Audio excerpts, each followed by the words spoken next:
The afternoon heat pressed down on Makola Central as people hurried through the crowded streets of Sunrise Plaza. Hawkers called out prices, taxis honked, and children weaved between adults. Suddenly, a sharp slap cracked through the noise and the entire place fell silent. In the center stood Nasha Dube, a glamorous woman in an emerald jumpsuit and glittering heels. Her face was twisted with anger. In front of her, trembling slightly, was an elderly man in a faded brown shirt and worn slippers. His name was Baba Kato, and his cheek still carried the fresh mark of her hand. "How dare you walk so close to me?" Nasha shouted, pointing at him like he was dirt on her shoe. Baba Kata shook his head softly. "My daughter, I only wanted to pass." "Lies," she snapped. "Stay far from people above your level." A young delivery boy stepped forward, defending the old man, but Nasha silenced him with harsh insults. The crowd whispered, pitying Baba Kato. He simply lowered his gaze, sadness clouding his old eyes. Nasha strutted to her golden SUV and sped off, proud of her cruelty. But she didn't know the man she humiliated was not who she thought he was, and fate was already preparing her lesson. The moment Nasha slapped Baba Kato, people rushed closer, shocked by what they had witnessed. A fruit seller dropped her basket and stepped forward. "Sister, the old man didn't touch you," she said carefully. "He was only walking." A motorcycle rider added, "I saw him too. He didn't even look at you twice." But instead of listening, Nasha turned her fury on them. "All of you should mind your own business," she barked, her earrings shaking as she moved. "Is he your uncle? Are you his lawyer? Stay out of matters that don't concern you." Her voice grew louder, fueled by pride. "Some of you defend poverty as if it is a trophy. I will not allow riffraff like him to disrespect me." The crowd murmured in disappointment, but Nasha refused to see their disapproval. She scoffed, tossed her braided hair over her shoulder, and marched toward her golden SUV. Without another glance at Baba Kato or the people defending him, she slammed the door and drove off, leaving behind a stunned silence and an old man standing alone with hurt-filled eyes. When the woman reached home, she stormed into the small sitting room, still fuming as if the market dust had followed her spirit.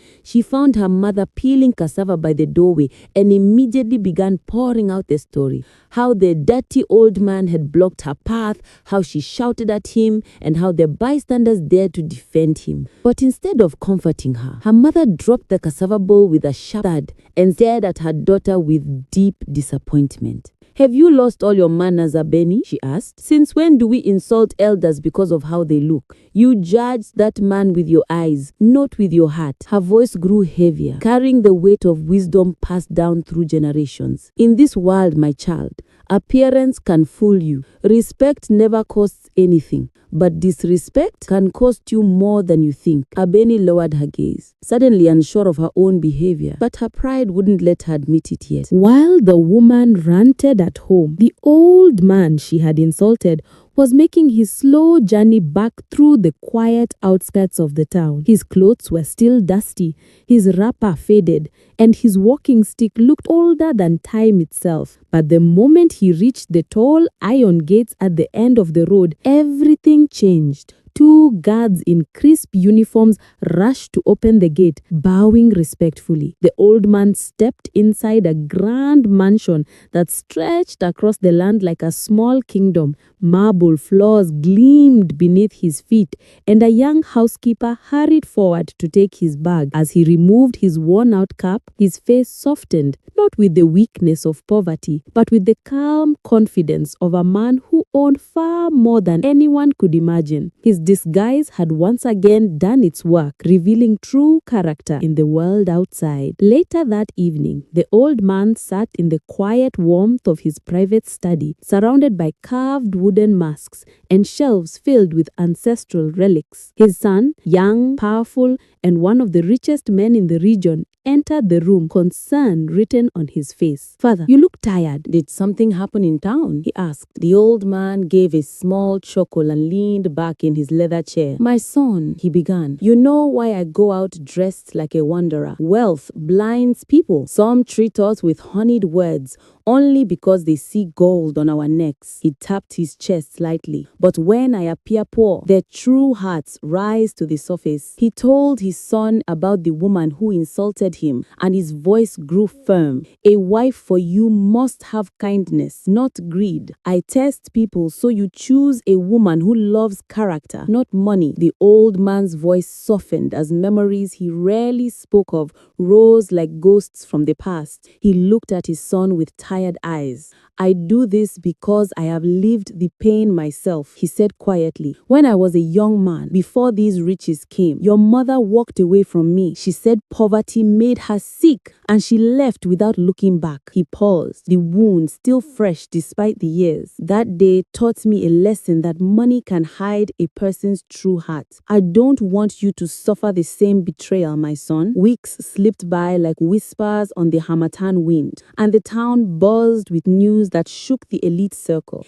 A grand billionaire gala had been announced, an event so exclusive that only the wealthiest families and the most influential leaders would step through its golden doors. Rumors spread quickly. Foreign investors, royal chiefs, and business tycoons from across the continent were expected to attend. Tailors worked overnight, jewelers polished their finest pieces, and every ambitious woman in the region prayed for an invitation. It wasn't just a gala. It was the kind of night that could change destinies. When news of the gala reached her ears, the proud woman felt her heart leap with excitement. For days, she prepared as if the world would be watching her alone. She visited the finest boutiques, rejecting dress after dress until she found an extravagant gown that shimmered like river gold under sunlight. Her hairdresser spent hours crafting a style fit for royalty, and she drenched herself in expensive perfume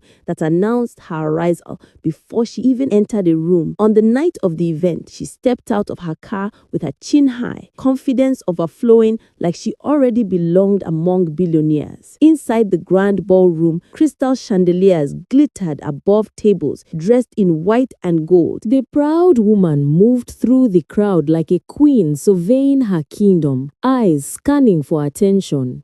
A young waiter approached with a tray of drinks, bending politely. She waved him away, her voice sharp and cold. "I said sparkling water, not this," she snapped, glaring at his trembling hands. The boy bowed apologetically, but she continued berating him, laughing at his nervousness. Guests glanced uneasily, whispers spreading like fire. Yet she remained oblivious, consumed by pride, blind to the simple kindness she had just trampled. The old man entered the gala quietly, but the moment he stepped into the grand hall, all eyes shifted. Gone were the faded clothes and cracked slippers. In their place was a tailored suit that hugged his frame perfectly, polished shoes, and a bearing that radiated authority. His hair was neatly groomed, his posture regal. The same woman who had mocked him on the street froze mid-step, disbelief crossing her face. She would never have imagined that the humble figure she had scorned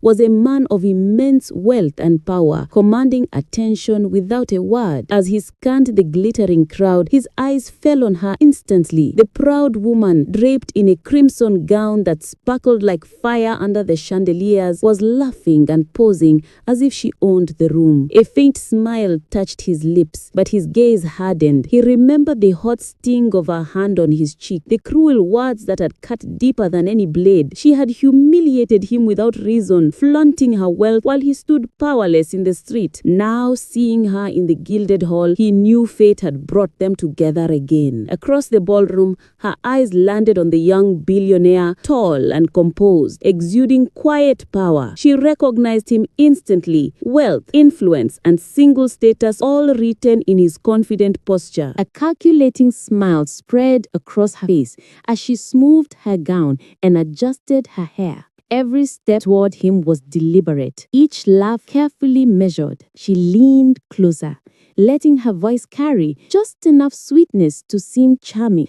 brushing her hand lightly against his arm. All the while, her eyes sparkled with ambition, knowing that winning his attention could open doors she had only dreamed of before. The young billionaire acknowledged her presence with a polite smile, his posture straight, hands lightly folded in front of him. He listened as she laughed and leaned closer, her words dripping with charm and carefully rehearsed sweetness. Yet, he did not fully return her warmth. His responses were courteous but measured, his eyes calm and distant, as if shielding himself from the allure of flattery. He could sense the performance behind her gestures, the calculated effort to impress. Though surrounded by opulence and admiration, he remained untouched by her act, keeping a quiet boundary between her ambition and his own judgment. From a discreet corner of the ballroom, the father watched quietly, his eyes sharp and discerning. Every smile she offered, every flutter of her lashes, every sharp word whispered to the waiters, it all unfolded exactly as he had feared. He saw the cold calculation behind her charm, the way her admiration was reserved only for wealth and status. Nothing about her gestures spoke of kindness or respect. They were all performance. He leaned back slightly, letting the scene confirm his judgment. This was not a woman of genuine heart, and she would never be the right match for his son. After watching her every move, the father's expression remained calm but resolute. He had seen enough to know her heart was guided by vanity and greed, not compassion or integrity. She was clever, beautiful, and ambitious, but her admiration existed only for wealth and power, not for character or goodness. Quietly, he resolved that she would never be the woman for his son. Yet he also understood the value of timing. One day, her arrogance and superficiality would reveal themselves fully, and when that moment came, she would face the consequences of her actions and learn the lesson she had long ignored.